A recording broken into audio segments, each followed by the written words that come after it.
ये हनुमान जी की पूंछ में आग लग गई, हनुमान जी को दर्द क्यों नहीं हो रहा है? और हनुमान जी के साथ इतना अत्याचार हो रहा है, हनुमान जी पलटकर जवाब क्यों नहीं दे रहे हैं? बाबा मुस्कुरा के बोले कि देवी जानती हो, अरे साधु अवज्ञान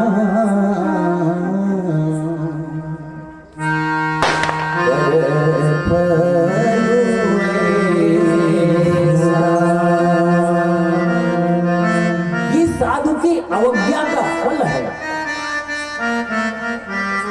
एक बात याद रखिएगा, हमसे आपसे भी जाने अनजाने में किसी सज्जन का यदि मन दुख जाता है तो उसका बड़ा बुरा असर होता है। जरई नगर अनाथ कर जैसा, देखो ना लंका की क्या दुर्दशा है। जैसे लगता है इस लंका में कोई स्वामी देख रेख करने वाला ही नहीं है, कोई बचाता ही नहीं है। पूरी लंका धूं धूं करके जलने लगी, एक घर बच गया। किसी ने पूछा हनुमान जी उधर क्यों नहीं बढ़ रहे हो?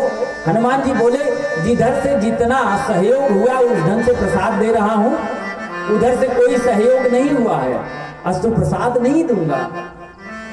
तो सब एक विभीषण कर गृह नाहि, विभीषण का घर बच गया। पूछ बुझाई कोई श्रम धरि लघु, जनक सुता के आगे थार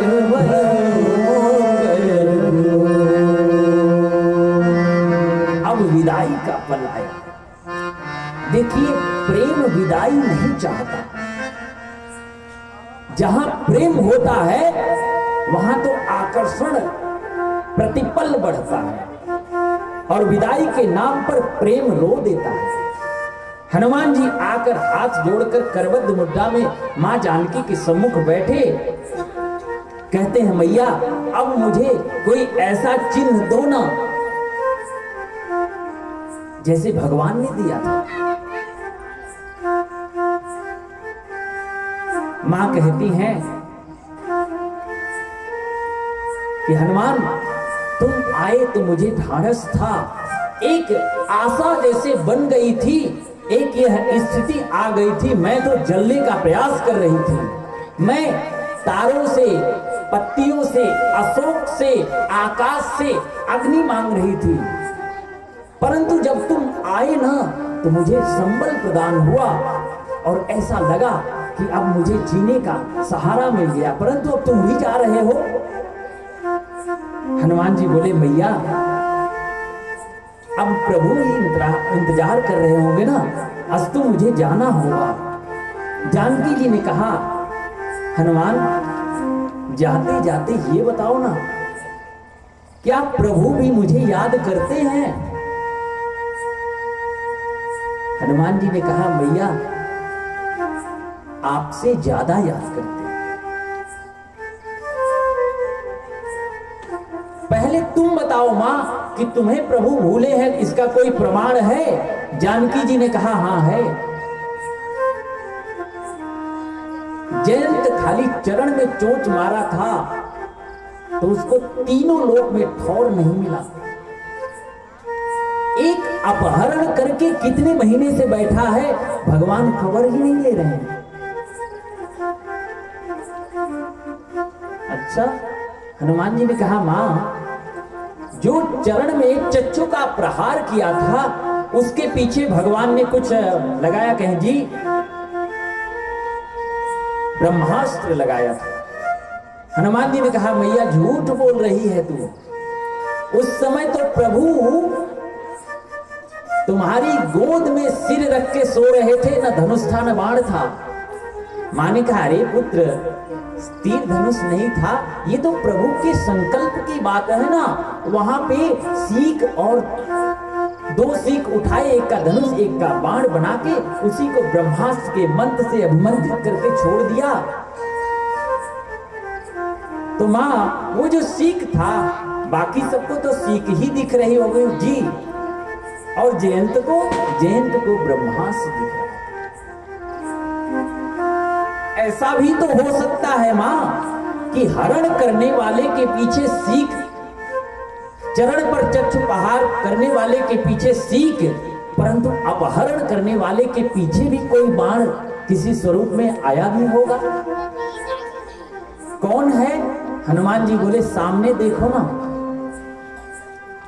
जिमि अमोघ रघुपति के बाण।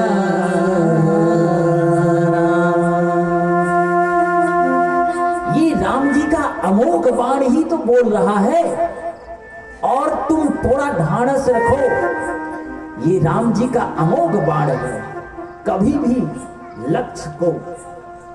लक्ष्य से चूकता नहीं, बिना भेदे प्रभु के तर्कस में जा ही नहीं सकता।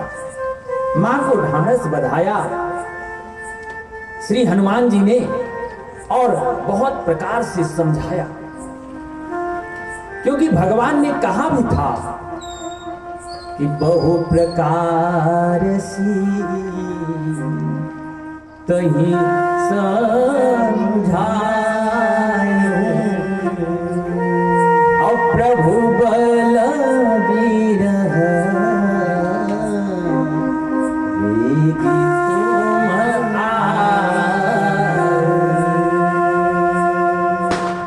आप बहु प्रकार से सीता जी को ढाढ़स बधाइए। बहु प्रकार का यहाँ दो अर्थ है, एक तो बहुत प्रकार से, और दूसरा किस खानदान की बहू। जब खानदान का नाम लोगे न हनुमान, सीता को ढाढ़स आ जाएगा। तुम्हारे कुल में कैसे कैसे पुरनिया थे, जरूर याद दिलाना हनुमान। और यहां लिखा भी है, जनक सुत ही समुझाई करी, बहुविधि धीरज दीन। बहुविधि धीरज दीन, इसीलिए तो हनुमान जी को ज्ञान इनाम अग्रगण्यम कहा जाता है, बुद्धिमताम वरिष्ठम।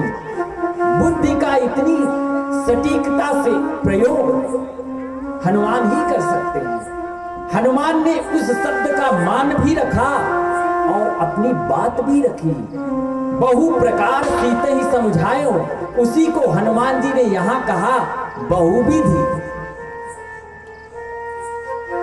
धीरज दीन। हनुमान जी ने कहा, मां आप तो छत्राणी हो, आप धैर्य धारण करोगी तो राम जी को भी धैर्य आएगा।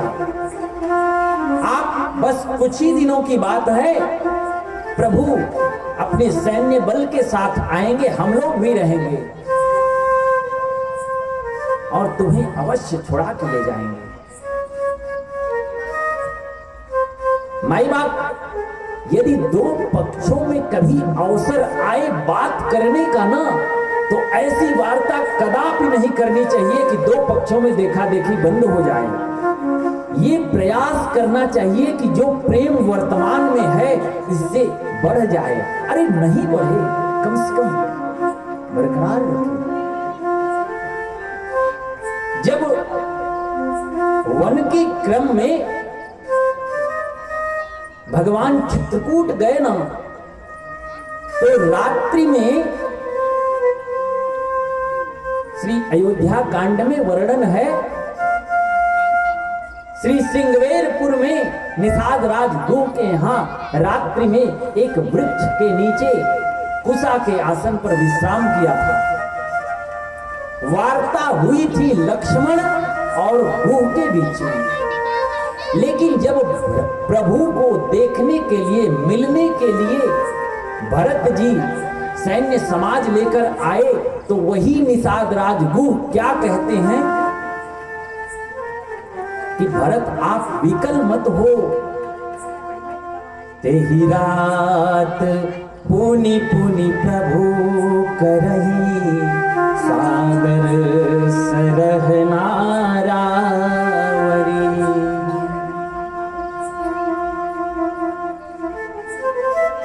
मां का कोई दोष नहीं है। उस रात्रि प्रभु बार बार सादर आदर पूर्वक भरत तुम्हारा ही नाम ले रहे थे, यद्यपि भगवान सो रहे थे। क्यों? ऐसी वार्ता कदापि मत करिए, कभी भी मत करिए। यहां हनुमान जी चाहते तो यह भी बोल सकते थे कि मां प्रभु तो भूल गए हैं, चलो ठीक है मैं जाके स्मरण। नहीं नहीं नहीं, ये दूत का काम भी नहीं है। ये कदाचित दूत की मर्यादा का उल्लंघन भी हो जाता। हनुमान जी ने कहा मां आप धैर्य बढ़ाइए, प्रभु अवश्य आएंगे। और एक मनुष्य शरीर प्राप्त करके इस प्रकार से भक्ति का प्रादुर्भाव करना जीवन में, या भक्ति तक पहुंचना, यह एक सामान्य मनुष्य नहीं, एक विशेष मनुष्य का धर्म बन गया।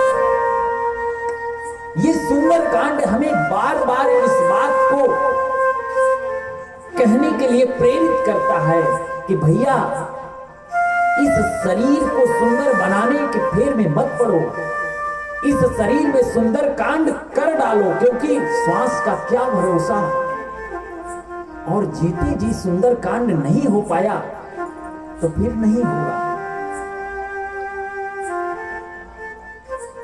आप आज चौथे 4 दिन से लगातार सुंदर कांड ही सुन रहे हो, जीवन में इसका एकाध अंश भी अवतरित हो गया तो निश्चित जीवन सुंदर हो जाएगा। लेकिन क्या करेंगे? ये जो हीरा है ना मन, ये फंस गया और इसी को सुंदर बनाना था, इसी को निर्मल बनाना था, लेकिन हम शरीर के पीछे भाग गए और ये जो मेरा हीरा था वो फंस गया। तो वो फंस गया कचरे में आकर। जब कचरे में फंस गया तो निर्मल कैसे हो? उसको निर्मल बनाने के लिए मात्र एक सत्संग है जो हमें जागृत करता है, जो बताता है कि वास्तव में जीवन में सुंदर कांड कैसे आएगा और इस मन रूपी हीरे का उपयोग क्या है। चलो दुरुपयोग तो जानते हैं, उपयोग भी जान गए, सदुपयोग नहीं जान पाए, कम से कम उपयोग तो जानिए। कबीर दास जी कहते हैं, अरे मोरा हीरा, कौन सा हीरा? ये सब हीरा ही है। ओ मोरा हीरा हेराई गयो कचरे में, मोरा हीरा हेराई गयो कचरे में, मोरा हीरा हेराई गयो कचरे में, हो राम कचरे में, कचरे में हो राम कचरे में, मोरा हीरा हेराई गयो कचरे में, मोरा हीरा हेराई गयो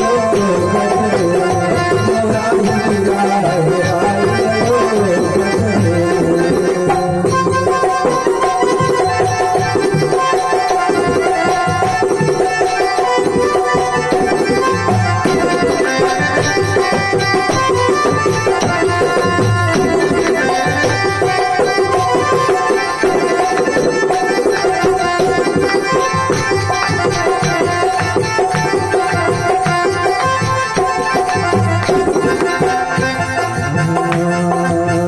कोई पूरब कोई पश्चिम घूरे, कोई पूरब कोई पश्चिम घूरे।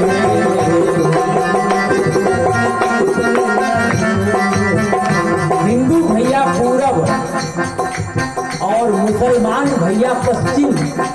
हिंदू भैया पूरब ढूंढते हैं और मुसलमान भैया पश्चिम ढूंढते हैं। और क्या?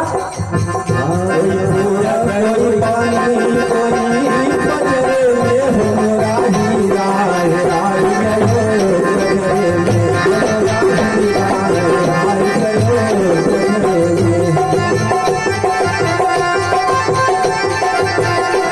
में।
तोरा हीरा हेराई गयो कचरे।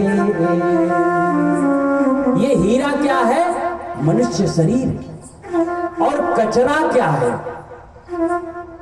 इनकर उनसे। कई लोगों का काम ही है कि सुबह उठते हैं ना तो बस मोबाइल उठाएंगे, कहेंगे अच्छा अमुक व्यक्ति आपको ये बोल रहे थे, अच्छा फलाने आपको ये बोल रहे हैं, बस यही काम है। एक आदमी कथा में जा रहा था, पता नहीं शायद यही आ रहा था क्या, तो चंदन वंदन लगाए था तो देखने में लग रहा था हाँ भाई कथा अटेंड करने जा रहा है।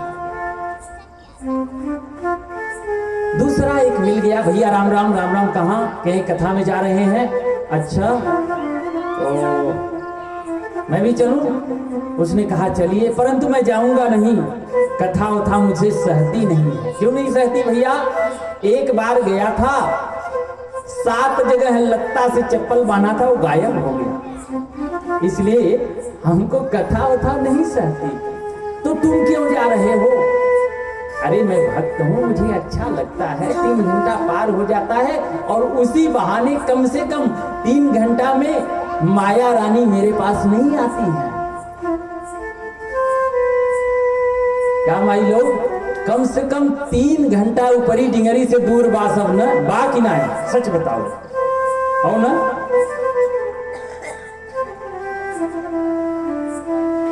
तो वो कहता है कि 3 घंटे कम से कम हम माया से दूर रहते हैं, इस निमित्त भी जा रहे हैं। अच्छा तो ये बताओ, जाओ ठीक है, कथा से क्या मिलता है तुम्हें? कहे सुकून मिलता है।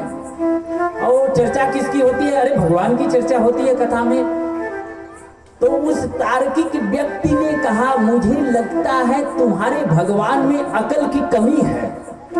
अरे भगत को बड़ा आश्चर्य हुआ, अकल की कमी है?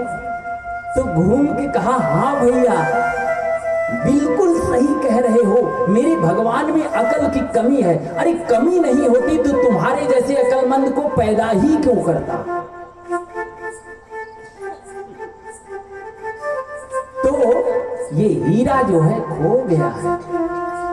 माई बाप यह बालक करबद्ध प्रार्थना कर रहा है कि इस हीरे को बहुत जल्दी से जल्दी समझिए और यह निंदा चुगली इनका उनका करने में न तो टाइम है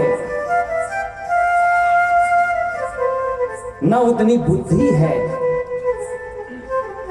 बहुत जल्दी इसको पकड़िए, पहचानिए और इस मन मस्तिष्क को प्रभु की शरण में लगाइए। लेकिन एक बात और निवेदन करके प्रसंग में प्रवेश करूं, हम मन लगाएंगे कैसे जब मन हमारा पहले से कचरा भरा हुआ है? तो मान लीजिए 1 लीटर का डिब्बा है, अगर उसमें हम पहले से धूल भर के जाएंगे, किसी से पानी मांगेंगे तो पानी तो वो देगा लेकिन ओवरफ्लो हो जाएगा। उसके पानी का उपयोग तो हम तब कर पाएंगे जब हमारा पात्र खाली रहेगा। पात्र माने मन। मन यदि खाली होगा तब तो अच्छी बातें आएंगी। यदि मन पहले से ही कचरा भरा हुआ है तो उस भरे हुए कचरे वाले मन में कथा प्रवेश कर पाएगी? ना ना ना ना। तथागत बुद्ध को जानते हैं आप लोग।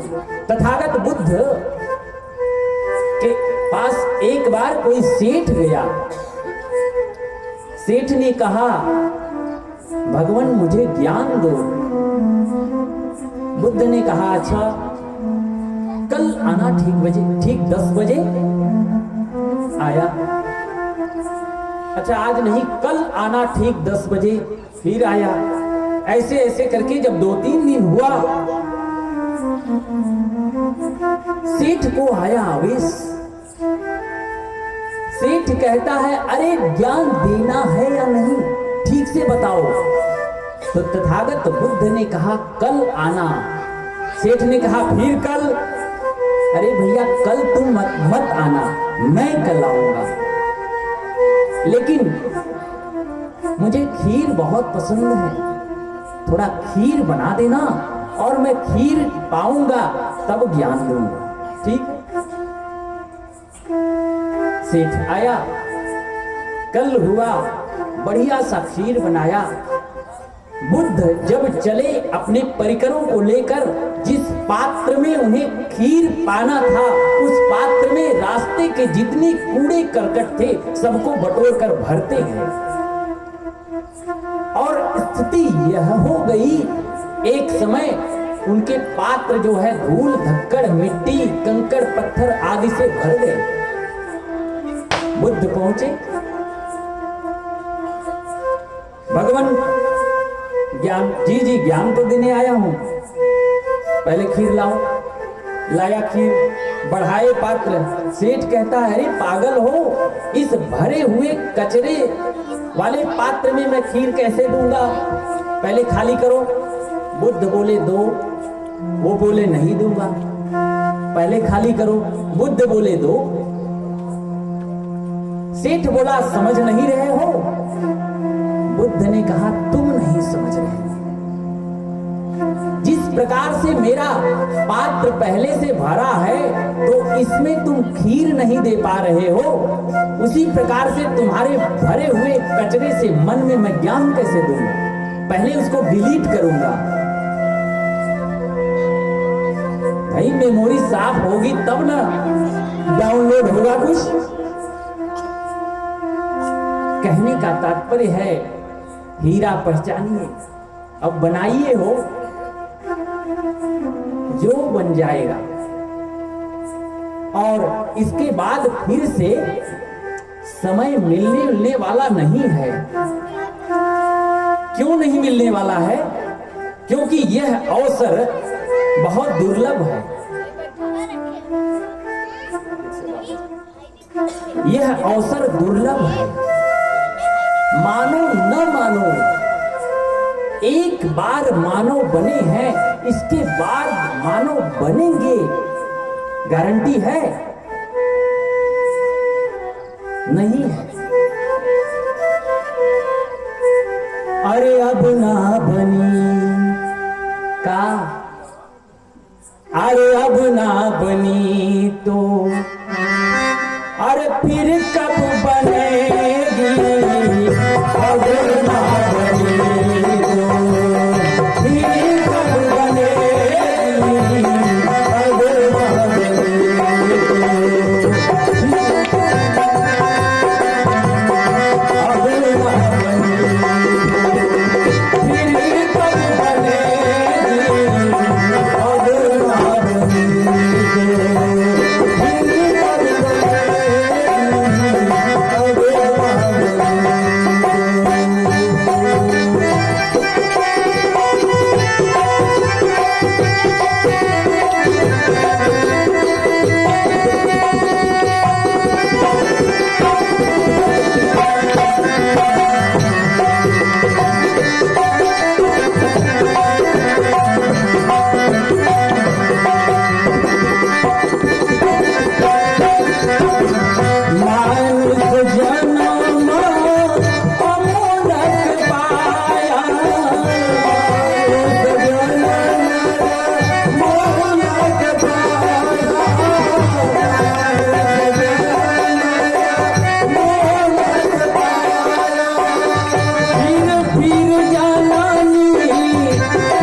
यहाँ ना बनी तो,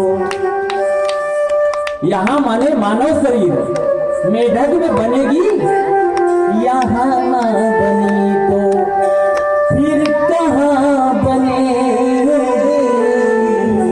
अब ना बनी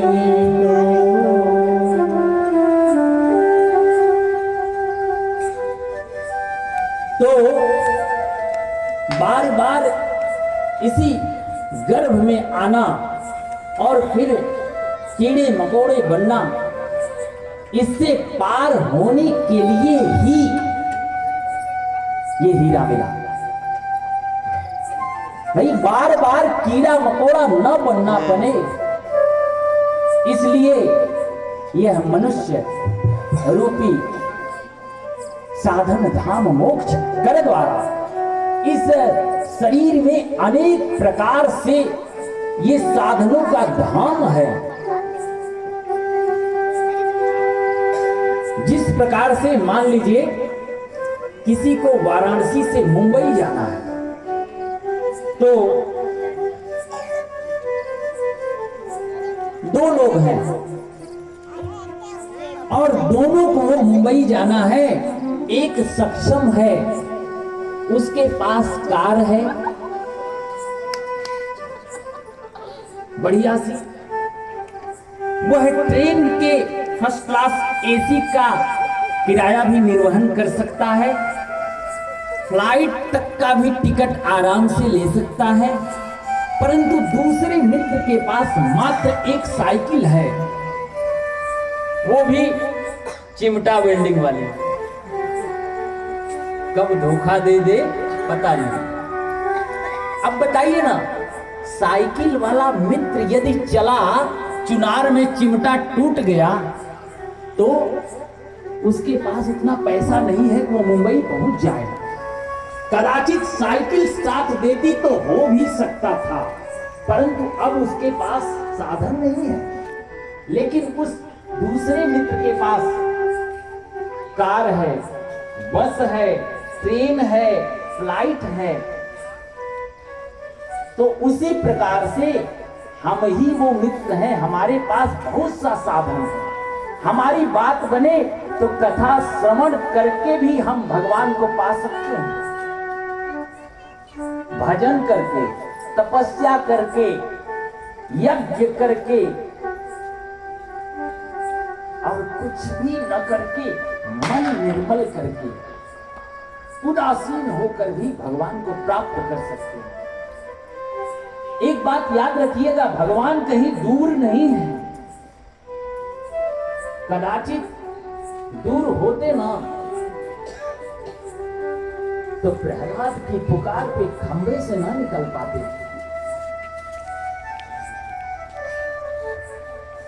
भगवान तो हमारे आपके पास ही हैं। कल आपने भजन सुना ना, क्या कि बारिक दियना ढूंढत अंधा, मैं कहीं का समझाऊं सब जगह।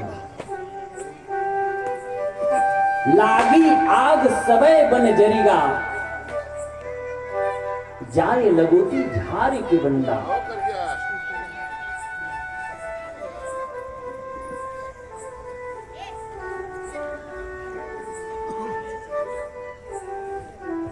तो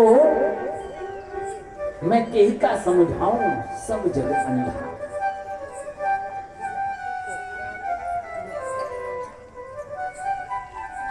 इसी शरीर में और इसी शरीर से ही भगवत प्राप्ति हो सकती है। कब होगी?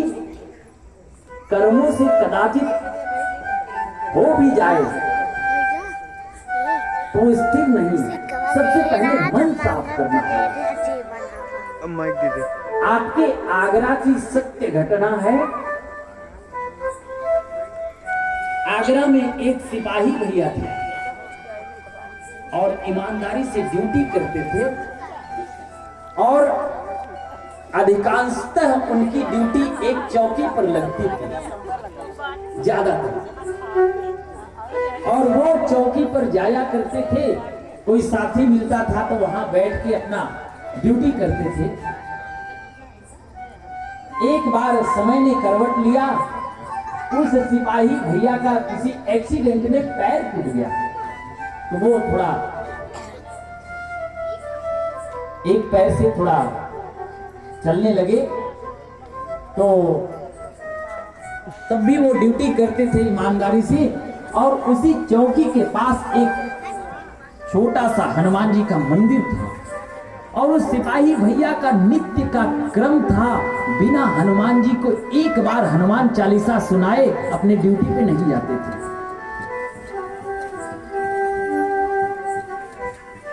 और उन्हें लोग अब तो लंगड़े सिपाही जी भी कहने लगे थे, मुंह पे नहीं कहते थे।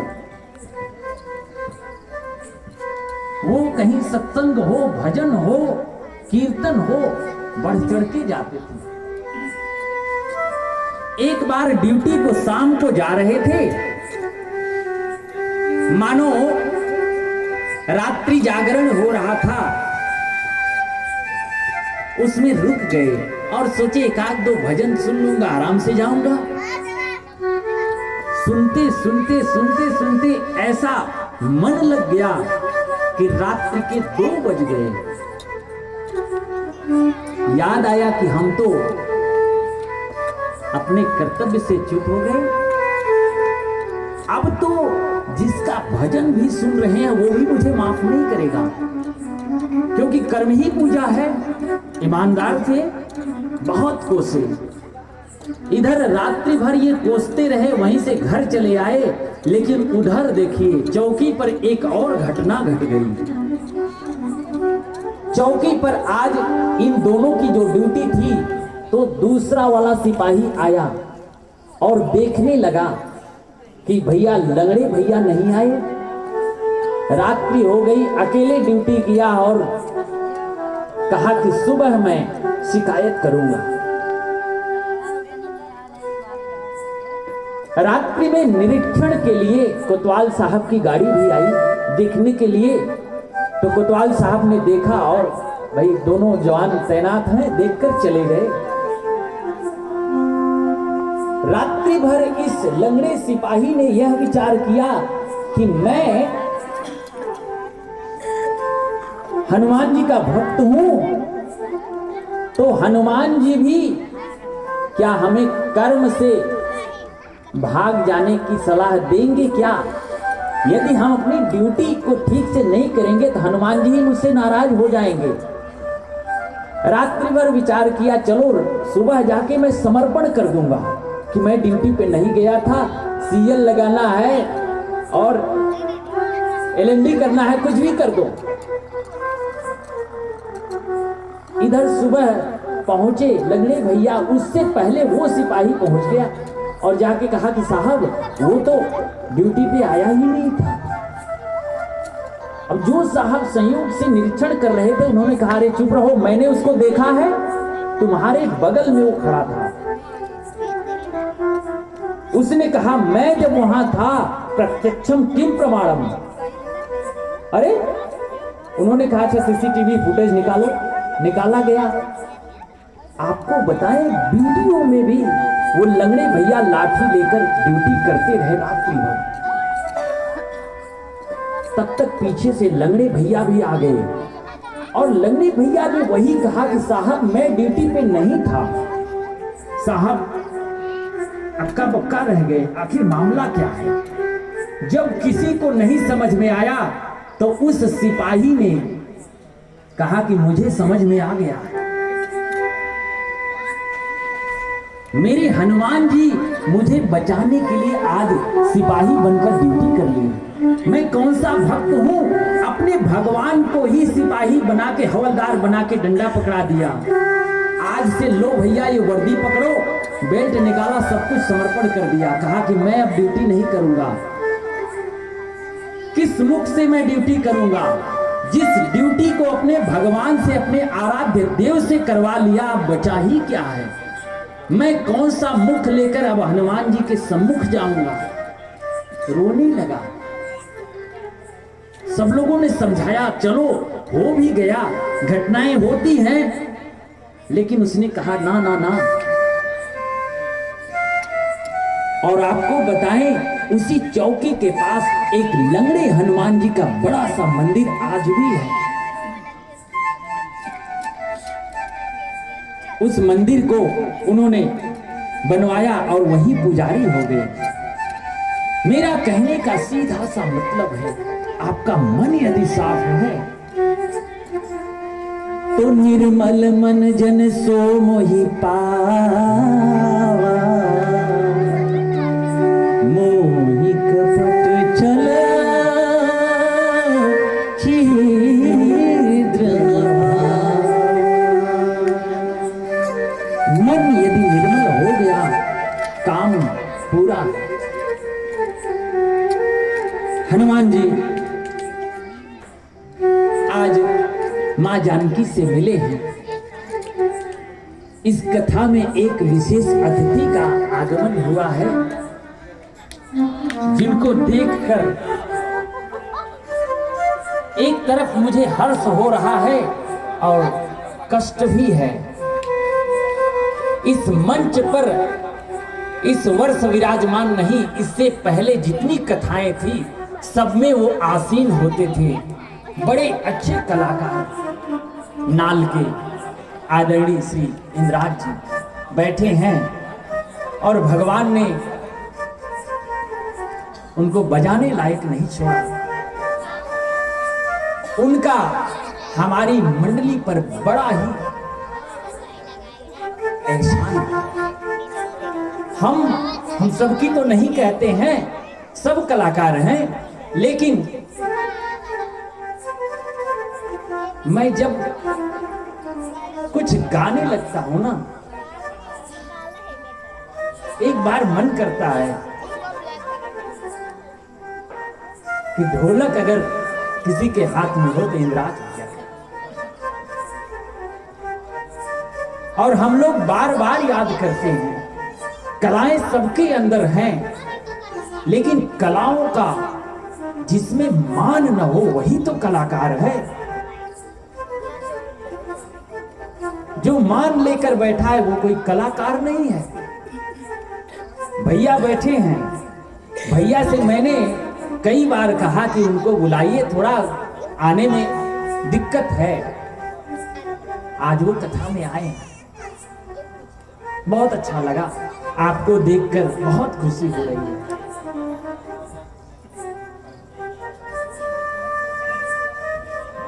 हनुमान जी ने चूड़ामणि को उठाया, मां जानकी के पास अपने जन्म को धन्य माना कि मैं भक्ति का दर्शन कर पाया। क्यों कर पाया? क्योंकि हनुमान जी के पास वो समर्पण था, वो भाव था, वो शुद्धता थी मन में, तब जाके भक्ति का दर्शन कर पाए। भक्ति को भगवान का चिन्ह दिए और भक्ति से एक चिन्ह लेकर प्रमाण के तौर पर भगवान की शरण में आए, वापस आए। हनुमान जी बोल नहीं रहे, सारे वानर वीरों में उत्साह है, सारे वानर वीरों में उत्साह है।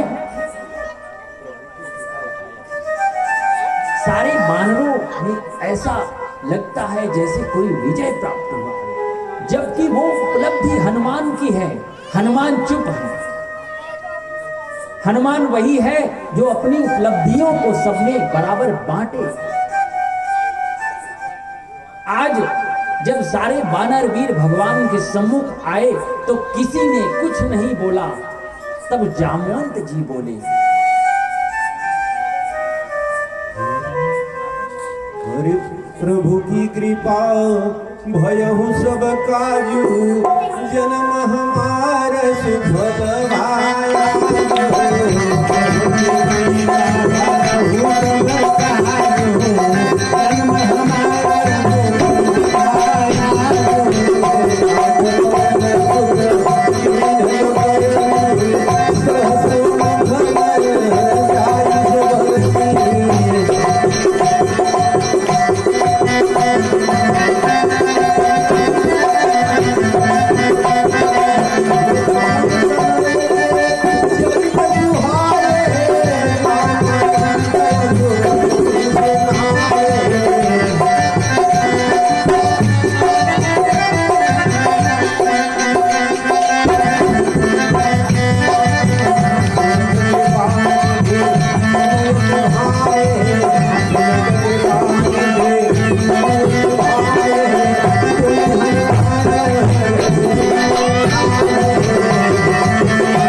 नहीं सांस लिया हो।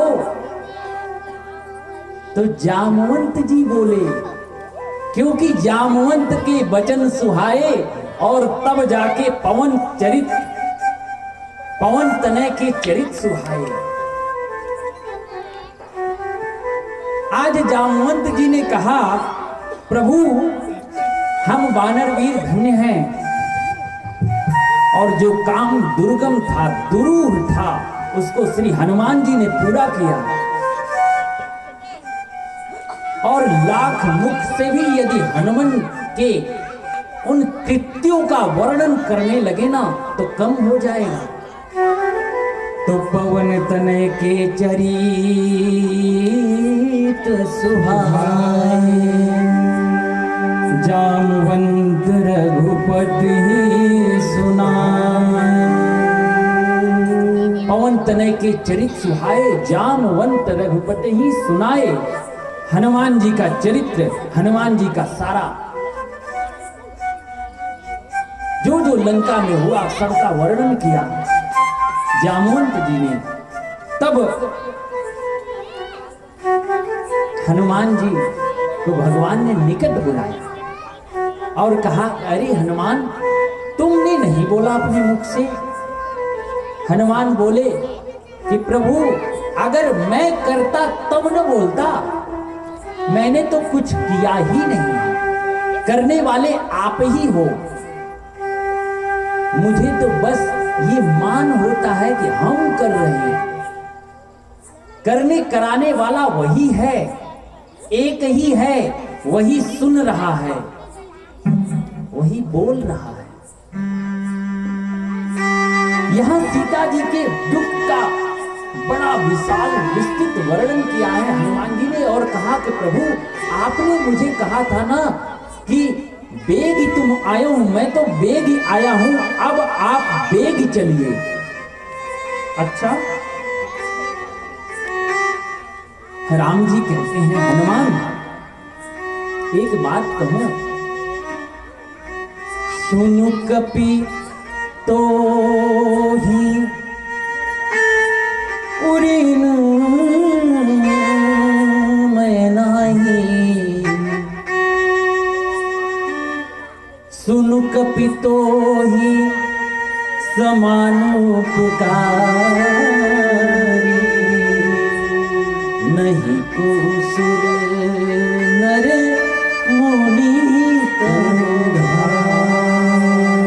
और प्रति उपकार करूँगा तो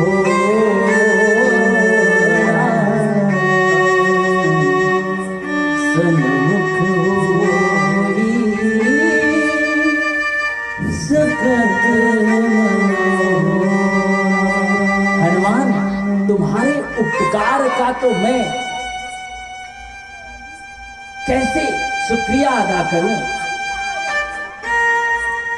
इस चराचर जगत में तुम्हारे जैसा उपकारी इस राम के ऊपर कोई नहीं है, और मैं तुम्हारा हमेशा के लिए ऋणी रहूंगा।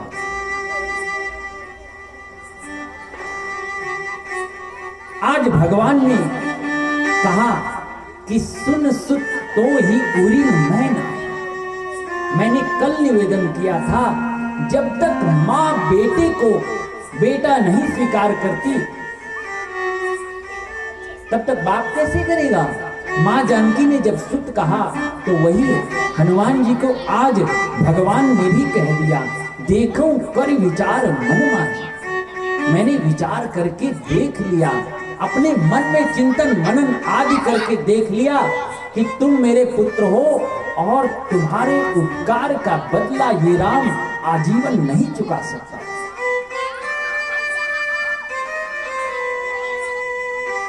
हनुमान जी रोने लगे, प्रभु अपने भक्त को क्यों बड़ाई दे रहे हो।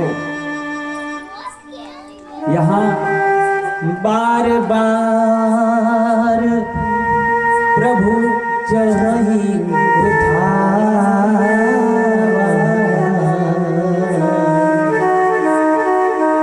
प्रेम मगन तेहि उठावा।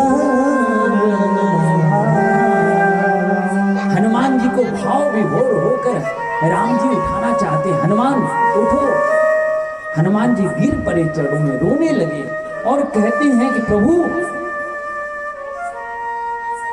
सो सब तब प्रताप रघुराई, ये आपके नाम की, आपके बल का ही प्रताप है कि ये बंदर भी जाके सुंदर कांड करके चला आया। ये आपकी कृपा नहीं तो क्या है।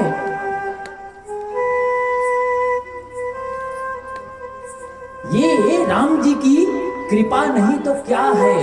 प्रभु मुद्रिका मेल मुख माही, और जलद ही लाग ही गए अचरज नाही। ये हनुमान जी ने कैसे किया, राम नाम को मुख में रखा, तब जाके ये असंभव काम संभव सा लगने लगा। अरे देखिए ना कितनी बाधाएं आई थी हमारे आपके भी जीवन में। जिस दिन मान लीजिए 7 मंगलवार व्रत करेगा, 2 ठे करे, ठीक है, तबले जियावा कुकुरो मर गया तो छोड़ दे नाय सहत बा, हो ना। हनुमान जी कहते हैं भक्ति के मार्ग में बाधाएं आएंगी, परंतु मुख में राम नाम रखोगे तो वो बाधाएं कब दूर हो जाएंगी पता ही नहीं चलेगा। एक साधक है, उन्होंने कहा, अरे तेरी बनी जई है, सुनिए भजन, और तेरी बनी जई है, राम गुण गाए तेरी बनी जई है, राम गुण गाए तेरी बनी जई है, राम गुण गाए तेरी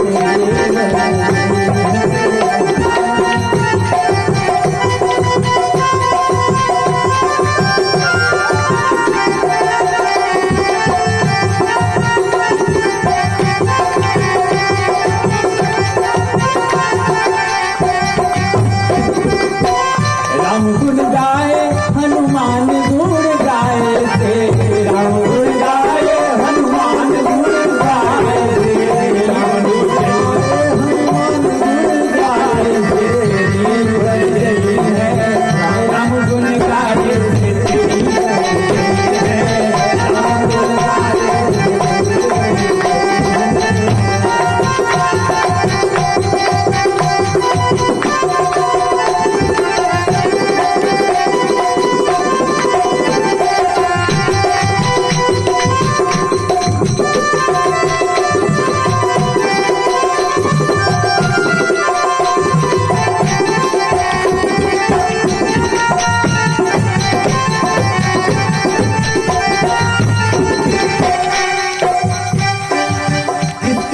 है, राम गुण गाए। ध्रुव जी की बन गई, प्रहलाद जी की बन गई, ध्रुव जी की बन गई, प्रहलाद जी की बन गई, ध्रुव जी की बन गई, प्रहलाद जी की बन गई, द्रौपदी की बन गई,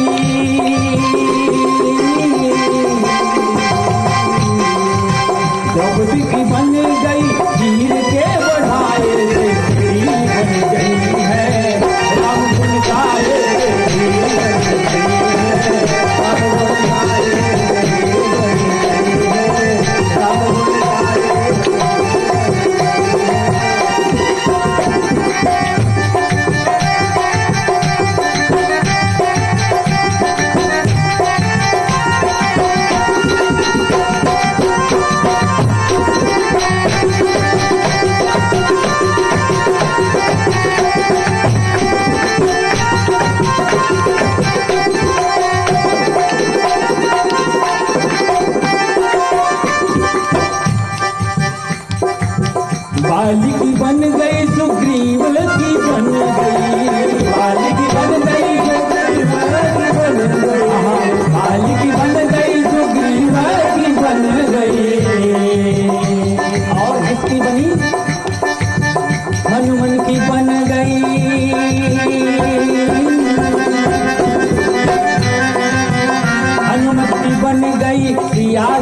नंद की बन गई यशोदा की बन गई, नंद की बन गई यशोदा की बन गई, नंद की बन गई यशोदा की बन गई। गोपियन की बन गई माखन के खवाए से तेरी बन गई है, राम बन गाए तेरी बन गई है, राम बन गाए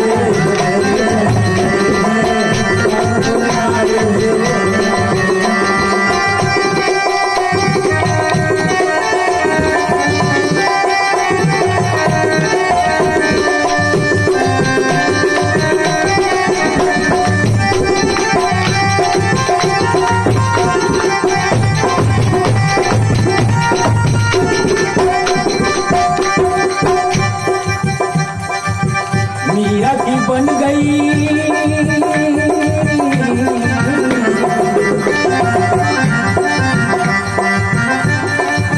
हमारी क्यों नहीं बन रही है? अरे सबकी बन गई, हमारी क्यों नहीं बन रही है? मीरा की बन गई और सूरज की बन गई, मीरा की बन गई और सूरज की बन गई, मीरा की बन गई और सूरज की बन गई। केवट की बन गई,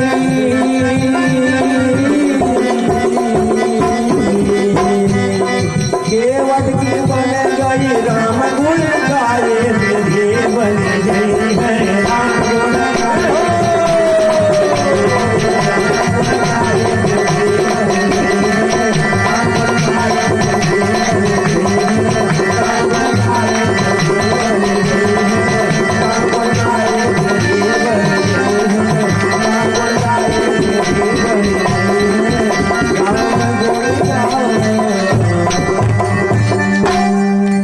अरे श्रोता की बन गई, आयोजक की बन गई, और हमारी भी बन गई, राम कथा गाए से तेरी बन गई है। बस राम राम गाए से तेरी बन गई।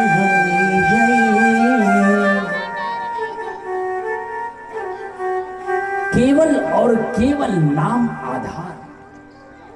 आप सोचो न, हनुमान जी ने इस दुर्गम काम को कैसे किया, क्या आधार रहा होगा? केवल नाम आधार। प्रभु मुद्रिका मेली मुख माही, केवल और केवल नाम ही तो आधार था। और क्या संबल था हनुमान के पास? और उसी नाम के संबल पर न सिर्फ जानकी जी का दर्शन करके आए, न सिर्फ विभीषण को प्रेरित करके आए, बल्कि रावण के बल का थाह भी लगाया और अपने बल माने प्रभु के बल का एक दृष्टांत भी दिखाया। मानो श्री हनुमान जी ऐसा रावण को चेतावनी दे दिए कि ये अभी ट्रेलर है, फिल्म बाकी है, सुधर जाओ। तो बार बार प्रभु चढ़ी उठा, प्रेम मगन ते ही उठवा।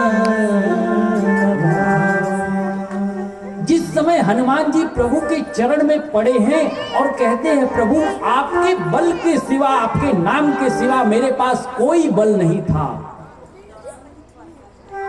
भगवान ने हनुमान के सिर पर अपनी ममता दुलार वाला जब हाथ फेरा ना, तो ये कथा मां पार्वती को शिव जी सुना रहे हैं। शिव जी हंसने लगे। यहां लिखा है हंसने लगे। तो पार्वती जी ने कहा आप मुस्कुरा क्यों रहे हो? भगवान शिव ने कहा, विचार किया यदि मैं ये सत्य सत्य बता दूं कि वो जिसके ऊपर हाथ फेरा जा रहा है वो कोई और नहीं है, तो मामला गड़बड़ा जाएगा। अस्तु, भगवान शिव यहां सावधान कर, सावधान मन कर पुनि शंकर, लागे कहन कथा अति सुंदर। सुंदर कथाएं कहने लगे।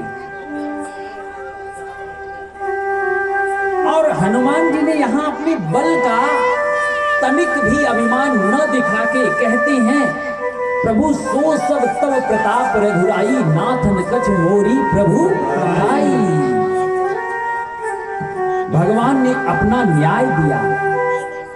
भगवान शिव कहते हैं, देवी पार्वती जानती हो, जो राम का स्वभाव जान गया, जगत में जो राम का स्वभाव जान गया, उससे ज्यादा सुखी कोई नहीं। उमा राम स्वभाव जेहि जाना, और ताहि भजन तज भाव न जाना। उसके जीवन में भजन अवश्य अवतरित होगा। किसको? जो स्वभाव जान जाएगा।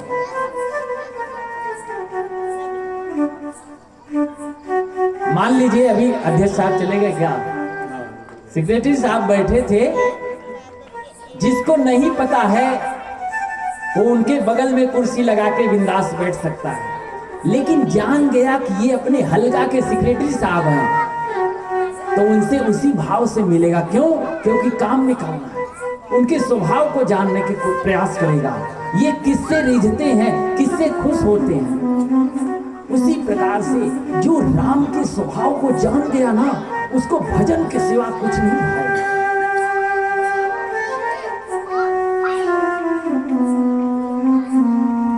तो उसके जीवन में स्वभावतः भजन हो जाएगा। कोई नाटक नौटंकी नहीं होगी।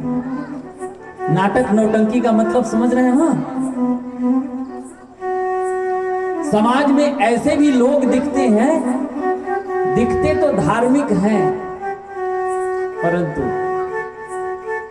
तो कोई नाटक नौटंकी नहीं रहेगी। वो स्वभावतः भजन में प्रवेश कर जाएगा, चाहे वो धोती कुर्ता में होगा, चाहे वो कोट टाई में होगा, चाहे लैपटॉप पे कुछ काम कर रहा होगा, तब भी वह स्वभावतः भजन में प्रवेश कर जाएगा। कौन?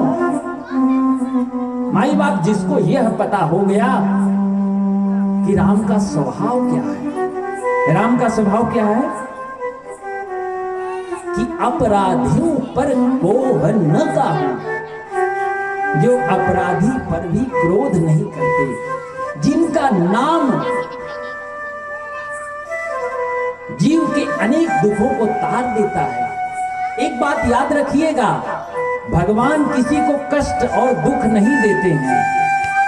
प्रमाण दूं इसका, दुख और कष्ट हमारे आपके कर्मों का फल है। इस शरीर से कभी इस तरह का पाप बना होगा, कोई कर्म बिगड़ा होगा जो फल मिल रहा है। अरे भाई, इससे नहीं होगा। इससे पहले मान लीजिए हम भौरे रहे होंगे, तो उस शरीर में जो कर्म बिगड़ा उसका फल कौन भोगेगा? मैं ही ना।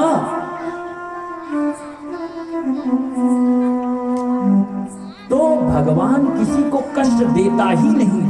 क्यों नहीं देता है? क्योंकि जिसके पास जो रहेगा वही तो देगा।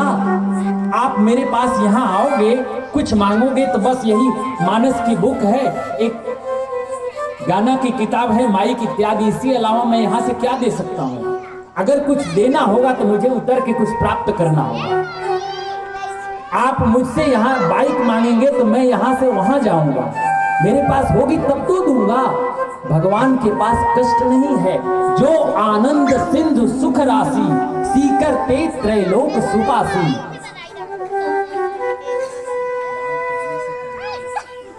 जो आनंद सिंधु सुख राशि, जो आनंद का समुद्र है, जो आनंद की राशि है, उसके पास कष्ट कहां से होगा? महाभारत का प्रसंग है, मैंने पढ़ा तो नहीं है, महापुरुषों के मुख से सुना है।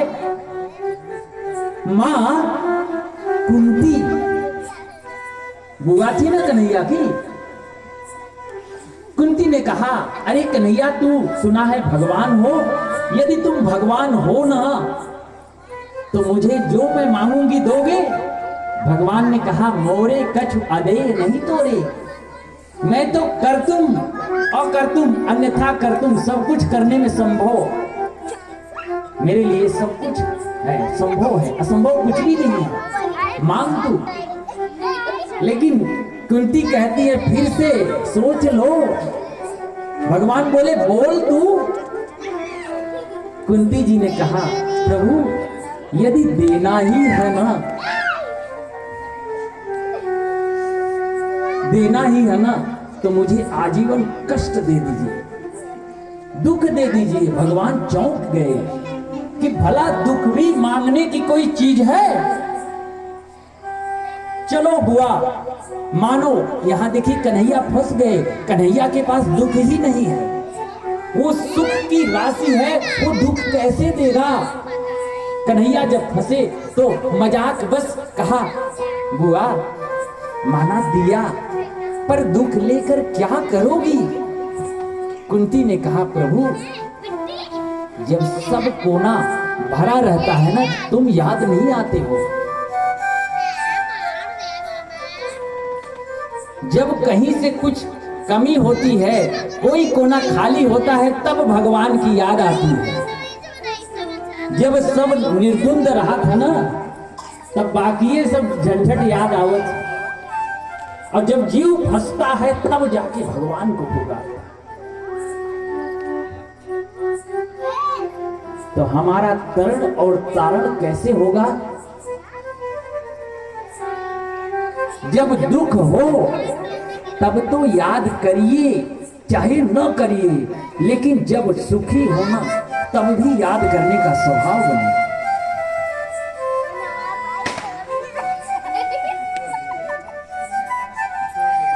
इन्होंने कहा, राम कहने से तर जाएगा, राम कहने से तर जाएगा, राम कहने से तर जाएगा, राम कहने से तर जाएगा, राम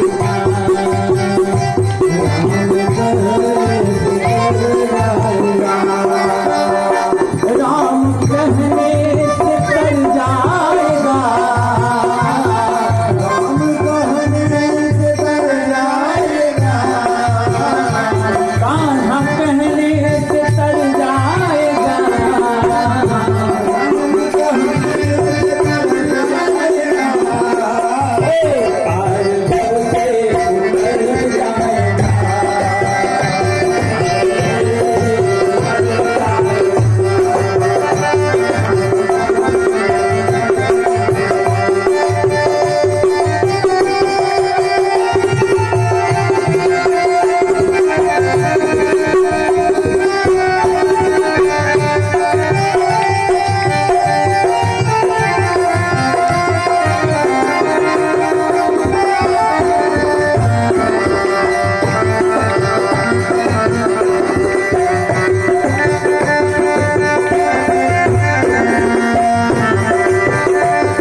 राम का नाम लेकर जो मर जाएंगे वो अमर नाम दुनिया में कर जाएंगे। राम का नाम लेकर जो मर जाएंगे वो अमर नाम दुनिया में कर जाएंगे। राम का नाम लेकर जो मर जाएंगे वो अमर नाम दुनिया में कर जाएंगे।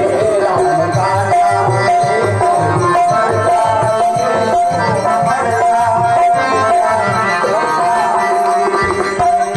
ये न पूछो किधर जाएंगे, वो किधर भेज देंगे उधर जाएंगे।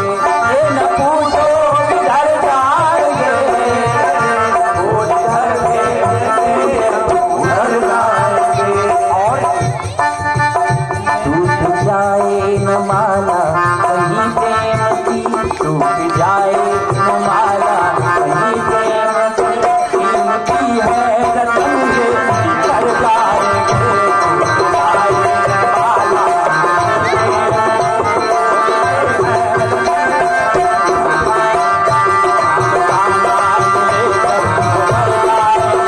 वो खबर नाम दुनिया कर जाएंगे।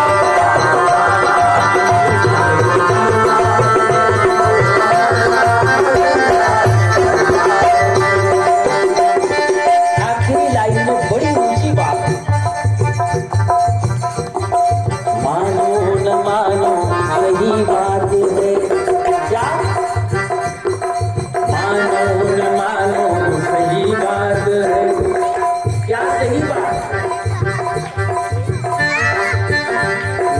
मानो न मानो सही बात है, हम मुसाफिर हैं कल अपने घर जाएंगे। राम का नाम लेकर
राम का नाम लेकर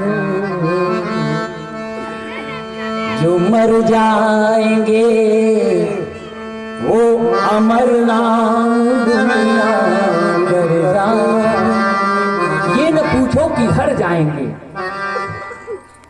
क्या पता है कि अगले जन्म में भी इसी तन में आएंगे? संभव है कि सांप बन गए तब हो। तो ये न पूछो किधर जाएंगे, वो उसके हाथ में है ना। इसका चयन हमारे आपके हाथ में नहीं है।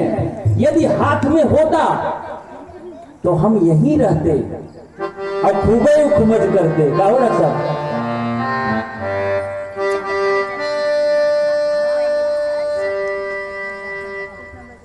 तो राम का नाम लेकर जो मर जाएंगे वो अमर नाम दुनिया में कर जाएंगे। भगवान का स्वभाव यहां हनुमान जी ने बताया और हमें आपको भी चिताया कि भगवान के भजन में लग। ऐ मन, तू कहां फिर रहा है? इस जगत के जंजाल को छोड़कर भगवान की शरण में क्यों नहीं जाता? क्यों? क्योंकि इस जगत में अनेक अनेक चोटें लगती रहती हैं, फिर भी जीव यही रहता।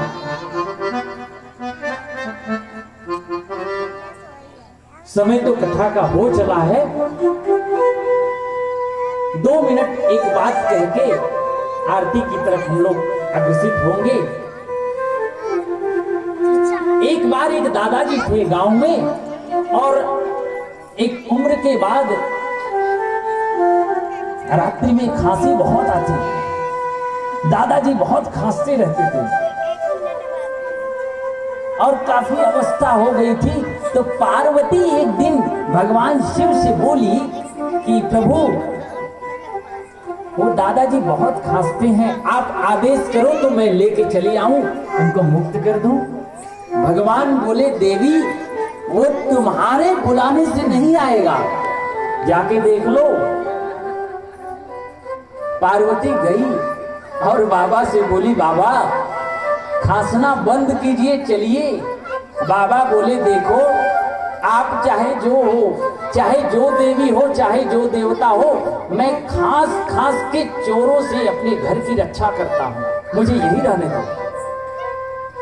माँ ने कहा, अच्छा चलो बाबा 6 महीने और खांस लो, मैं 6 महीने बाद आऊंगा।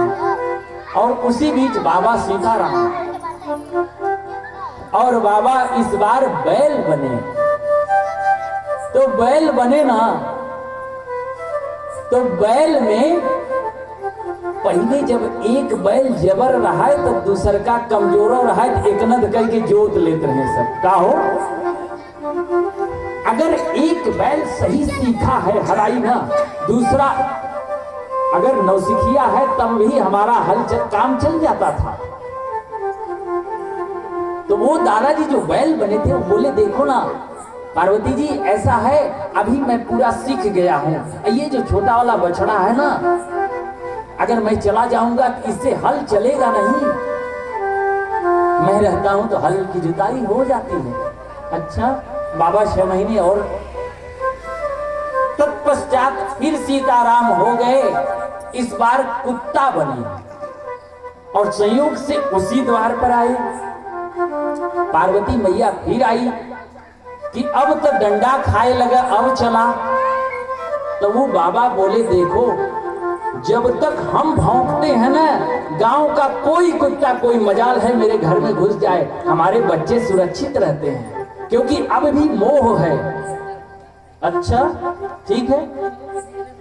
इस बार जब गई पार्वती जी तो देख रही है सांप बन गए मरने के बाद, और उसी सांप को वही बच्चे जिसके लिए खास के रक्षा कर रहे थे, जिसके लिए हल चला रहे थे, जिसके लिए द्वार पर भौंक रहे थे, वही बच्चे लाठी से कूच रहे थे। पार्वती ने कहा, बाबा बस, ये काल्पनिक कहानी हो सकती है, परंतु हमारी आपकी यथार्थ स्थिति है। हम यही लात खाते रहते हैं। माफ कीजिएगा, थोड़ा कड़वा है लेकिन सत्य है। तो कल हम और आप पुनः कथा में प्रवेश करेंगे नवीन ऊर्जा के साथ। तब तक के लिए हरे राम राम राम सीता राम राम राम।